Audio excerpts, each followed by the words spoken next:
حضرت علی کہتے ہیں میری نبی پاک نے ڈیوٹی لگائی، فرمایا علی جا ساری برادری کو بلا کے لا۔ آپ فرماتے ہیں 10-11 سال کا مبلغ گلیوں میں پھرنے لگا،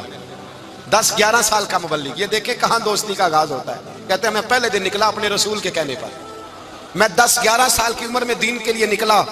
اور پھر وہ 10 سال میں نکلے تو بدر سے لے کر احد تک، حنین سے لے کر خیبر تک، اور مدینے سے لے کر کوفے کی جامع مسجد کی شہادت تک جناب علی دین کے لیے نکلے ہی رہے۔ فرماتے ہیں 10-11 سال کی عمر میں میں نکلا، میں نے ابو سفیان کو کہا، ابو لہب کو دعوت دی، میں نے ابو جہل کو بلایا، عتبہ کو، عتیبہ کو، ولید کو، میں نے عباس کو، حمزہ کو، کہتے ہیں میں تمام کو، قریش کو دعوت دی حضور کے گھر میں۔ نبی پاک نے کھانا کھلایا، اور کھانا کھلا کے نا حضور نے نظر ڈالی، فرمایا میری برادری والوں، میرے چچاؤ، میرے عزیزوں، اس لیے بلایا ہے کہ میں اللہ کا رسول بن کے آیا ہوں، میں نے ساری دنیا کو لا الہ الا اللہ کا پیغام دینا ہے، میری مدد کرو، میرے ساتھ چلو، میرے ساتھ تعاون کرو، آؤ نکلو چلے، اٹھو میرے ساتھ۔ کہتے کھانا کھاتے وقت تو گفتگو سارے کر رہے تھے، اس وقت تو پرجوش تھے، چوری کھانے وقت تو سارے تیار تھے، جب کہا خون دینے کی باری آئی ہے تو چپ کر گئے، خون دینے کی باری آئی ہے تو چپ کر گئے، جسے زندگی ہو پیاری وہ یہیں سے لوٹ جائے، میرے قافلے میں شامل کوئی کم ظرف نہیں ہے، کہا چلو میرے ساتھ اٹھو۔ تو حضرت علی کہتے ہیں حضور ایک کچیرا دیکھتے، ایک کو پکارتے تو چل پر کوئی آواز نہ دیتا۔ کہتے ہیں جب میں نے حضور کے چہرے پر ہلکی سی پریشانی دیکھی، مولا علی عمر 10 سال 9 سال، کہتے ہیں میں نے ہلکی سی پریشانی دیکھی تو میں کھجور کھا رہا تھا، میری نظر پڑی تو میں نے کھجور بھی پوری نہ کی، میں پیچھے بیٹھا تھا، بچہ جو تھا پیچھے بیٹھا تھا، پیچھے۔ کہتے مجھ سے رہا نہ گیا، میں اٹھا، قد پہلے چھوٹا تھا، عمر تھوڑی تھی، میں نے ایڑیاں اٹھا لی، پنجوں کے بل کھڑا ہو گیا، اور یوں دونوں ہاتھ فضا میں بلند کر کے کہا، میں نے کہا یا رسول اللہ یہ نہیں چلتے تو نہ چلے، انا حافظو کا یا رسول اللہ، انا ناصرو کا یا رسول اللہ۔ حضور آپ میدان میں نکلے، جہاں بھی ضرورت پڑے گی علی آپ کی حفاظت کرے گا، حضور آپ میدان میں نکلے، دین کو جہاں بھی ضرورت پڑے گی علی اکیلا آپ کی مدد کرے گا، آپ نکلیے۔ حضرت علی فرماتے ہیں 10 سال کی عمر میں میں اپنے رسول کے ساتھ نکلا۔ حضرت علی شیر خدا، فجر کا وقت تھا، ہاتھ میں چھڑی پکڑی تھی، 63 سال عمر مبارک تھی،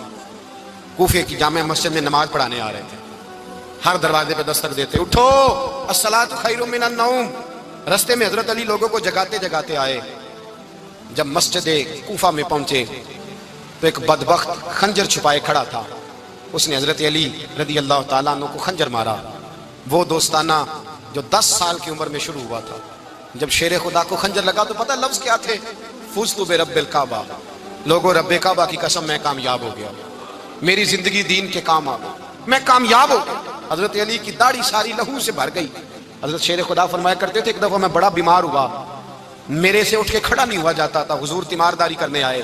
تو میں نے کہا یا رسول اللہ پتہ نہیں بچوں گا کہ نہیں، حضور نے فرمایا علی نہیں، تو اس وقت دنیا سے جائے گا جب تیری داڑھی لہو سے رنگین ہو جائے۔ شیر خدا کہتے ہیں جب زخم لگا تو میں نے نیچے جھکا کے دیکھا تو داڑھی لہو سے بھری ہوئی ہے، میں نے کہا بس وہی کامیاب ہو گیا۔ جامع مسجد کوفہ میں مولا علی نے سر سجدے میں رکھا، اور اسلام کی تاریخ کا وہ شخص جس شخص نے اپنی بچپن سے لے کر جوانی،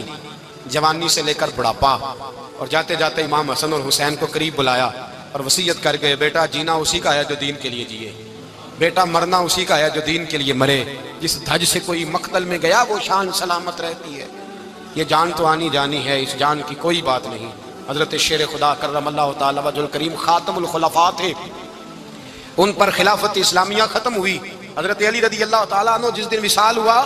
آپ کے بیٹے کہتے ہیں اس رات مولا علی نے خزانے کا مال سارا ایک رات پہلے تقسیم کیا، اور پھر جس جگہ مال خزانہ ہوتا تھا وہاں 2 نفل پڑھ کے کہا اے اللہ میں نے تیرے بندوں کی امانت تیرے بندوں تک پہنچا دی ہے۔ زندگی دین کے نام کر کے وہ شیر رخصت ہوئے۔ 21 رمضان المبارک کی شام ڈھلی تو حضرت علی المرتضیٰ شیر خدا رخصت ہوئے۔ صحابہ کہتے ہیں مدینے میں کوہرام مچا، بغداد کی گلیاں سونی ہوئی، کوفے کے لوگ تڑپے، مکے میں بھی لوگوں نے دعائیں مانگی۔ وہ سورج اس انداز میں دنیا سے گیا کہ اس کی روشنی قیامت تک باقی رہے گی، اس کا اجالا قیامت تک چمکتا رہے گا۔ حضرت علی کا نام آج خودداری کی علامت ہے، حضرت علی کا نام ایمان کی علامت ہے۔ مولا علی کے نام کا نعرہ لگتا ہے تو سینوں میں خون دوڑتا ہے۔